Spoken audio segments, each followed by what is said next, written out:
Dan untuk mengulasnya lebih dalam, kami telah terhubung melalui sambungan Zoom dengan Ketua Bidang Advokasi Yayasan Lembaga Bantuan Hukum Indonesia atau YLBHI, Muhammad Isnur. Selamat sore, Bung Isnur. Selamat sore, Bung Isnur. Apakah Anda bisa mendengar suara saya, Bung Isnur?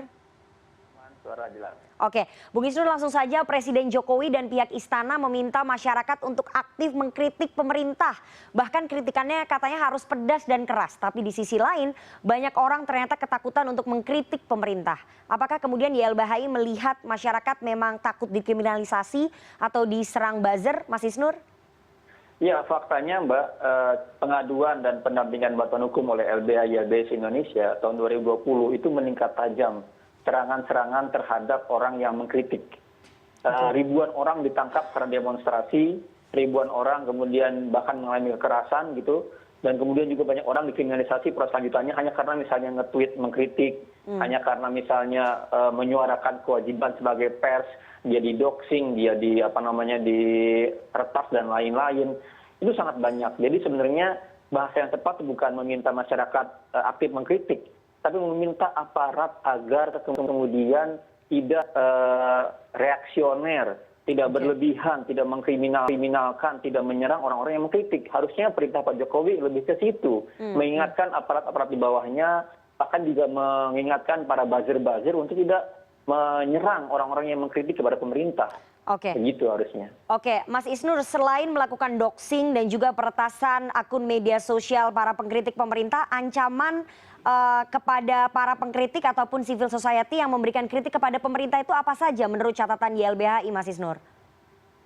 Yang paling tinggi angka tahun 2020 adalah sebenarnya penangkapan sewenang-wenang, Mbak. Oke. Catatan YLBHI ada 4.000 orang lebih aksi demonstrasi menolak Omnibus Law ditangkap tanpa alasan. Ada orang yang bahkan mau berangkat aksi, ngapa-ngapain, ada kesalahan ditangkap, dibubarkan, mengalami kekerasan. Itu berarti apa? Berarti anti kritik. Tidak mau mendengarkan demonstrasi. Itu yang paling tinggi. Dan juga diiringi dengan bahkan misalnya ada penahanan lanjutan, ada kriminalisasi di proses. Kita misalnya bisa melihat bagaimana sekarang bukan hanya mahasiswa, tapi juga ada misalnya aktivis lama ya kayak Jumhur, Saganda, dia hanya nge-tweet sesuatu dikriminalkan gitu. Atau bahkan ada misalnya kasus Raffio Patra. Dia mengkritisi tentang prakerja, mengkritisi tentang stafsus milenial. Langsung diretas HP-nya, kemudian ditangkap malam itu juga. Dan ketika kita laporkan balik ya, saya menampingi misalnya jurnalis laporan balik, sama sekali nggak ada tindak lanjutnya.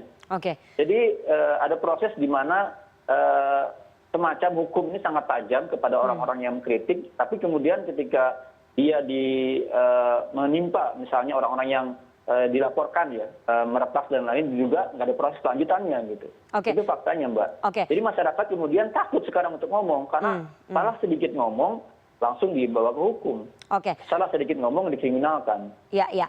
Mas Isnur, demonstrasi dan juga memberikan kritik kepada pemerintah kan bukan hanya terjadi pada era sekarang ini, tapi terjadi pada era kepemimpinan sebelumnya. Tapi menurut YLBHI, menurut catatan lembaga Anda, apakah mungkin trennya itu lebih meningkat pada saat era kepemimpinannya Pak Jokowi?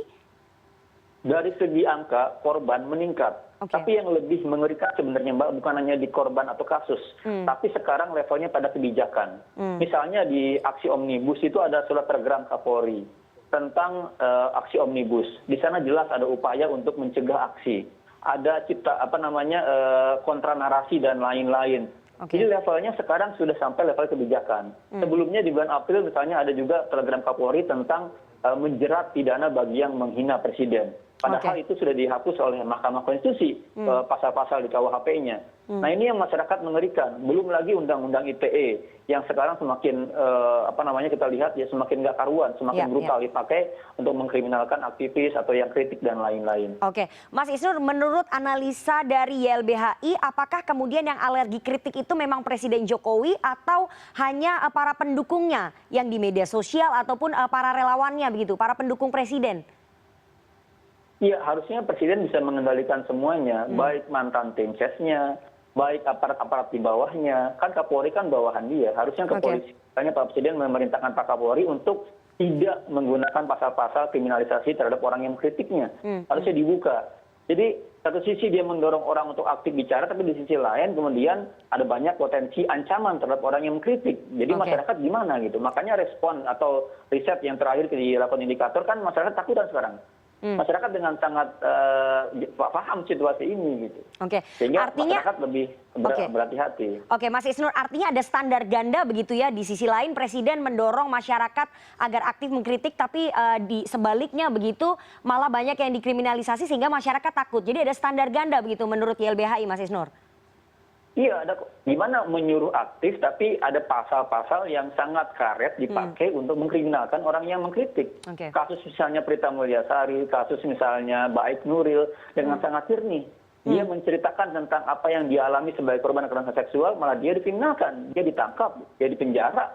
Gitu loh. Prita Mulyasari, orang yang kemudian karena ya curhat masalah di rumah sakit, dia dipenjara gitu. Itu kan fakta bahwa ada undang-undang yang sangat potensial menjerat siapapun. Oke, Mas Isnur, kemudian kriminalisasi dan juga serangan digital tadi yang sudah Anda sampaikan berdasarkan catatan dari YLBHI yang dilakukan kepada para pengkritik pemerintah ini apakah mempengaruhi, Mas, penurunan indeks demokrasi Indonesia? Karena faktanya memang ada penurunan indeks demokrasi Indonesia di titik terendah selama 14 tahun terakhir. Itu apakah terjadi akibat adanya kriminalisasi, kemudian tindakan represi kepada mereka para pengkritik pemerintah, Mas Isnur? Iya, jelas salah satu indikator penilaian demokrasi itu adalah kasus itu. Semakin banyak penangkapan terhadap orang-orang yang demonstrasi, orang-orang yang melakukan misalnya kritik di sosial media gitu ya, itu semakin menurunkan indeks demokrasi. Termasuk setiap ada kebijakan yang buruk ya, yang dia bertentangan dengan kebebasan berekspresi dan berpendapat juga menurunkan. Makanya kan sekarang indeksnya rankingnya parah sekali, terburuk dalam 14 tahun terakhir. Itu sangat mengkhawatirkan kondisi Indonesia di mata dunia gitu. Demikian, Mbak. Oke, Mas Isnur, saran YLBHI kepada Presiden dan juga pihak Istana dalam menghadapi kritikan civil society dan juga aktivis ini seperti apa? Yang pertama, pemerintah harus mendengarkan masukan dari masyarakat sipil, dari para akademisi yang selama ini sudah sangat keras bahwa demokrasi Indonesia ini diambang otoritarianisme. Itu harus aku dulu ada sebuah kondisi yang buruk, ada kondisi yang bahaya. Di mana masalahnya? Diselesaikan masalahnya. Kemudian tidak langsung mengklaim selama ini nggak ada masalah kok, silakan makin aktif saja. Tidak mengakui ada masalah itu bahaya. Jadi akui dulu ada masalah. Undang-undang ITE akui sebagai masalah. Ada banyak misalnya telegram Kapolri tadi saya bilang itu masalah. Dan Presiden sendiri harus ngasih contoh. Jangan misalnya ketika Omnibus Law, Presiden langsung memerintahkan Kapolri dan BIN untuk mendekati orang-orang yang menolak. Ini kan diartikan bisa jadi di bawah adalah operasi-operasi. Harusnya kami sebisa mungkin atau memerintahkan aparat-aparat kami membuka seluas-luasnya masukan untuk undang-undang Omnibus Law. Bukan memerintahkan Polri dan BIN untuk mendekati. Itu ditafsirkan di lapangan menjadi berbeda. Oke. Mas Isnur, apa yang terjadi kalau kemudian masyarakat takut untuk memberikan kritik kepada pemerintah karena mereka takut untuk diancam, kemudian dikriminalisasi? Apa yang akan terjadi dengan demokrasi Indonesia beberapa tahun ke depan kalau ini terus-menerus terjadi, Mas Isnur? Terakhir. Gerbangnya demokrasi itu adalah kebebasan berpendapat dan berekspresi. Dan kalau gerbang ditutup berarti demokrasi Indonesia nggak ada. Itu sangat bahaya, sangat mengancam kehidupan kita, sangat mengancam tujuan kita sebagai bangsa dan negara. Dalam konstitusi jelas, prinsip-prinsip demokrasi itu diatur. Seperti itu, Mbak. Oke, terima kasih Mas Isnur, Muhammad Isnur, Ketua Bidang Advokasi YLBHI, dan semoga apa yang tadi disampaikan oleh Mas Isnur dan juga civil society kemudian didengarkan oleh pemerintah begitu ya, supaya tidak anti kritik. Dan ini Mbak Rifana, yang paling terancam jurnalis.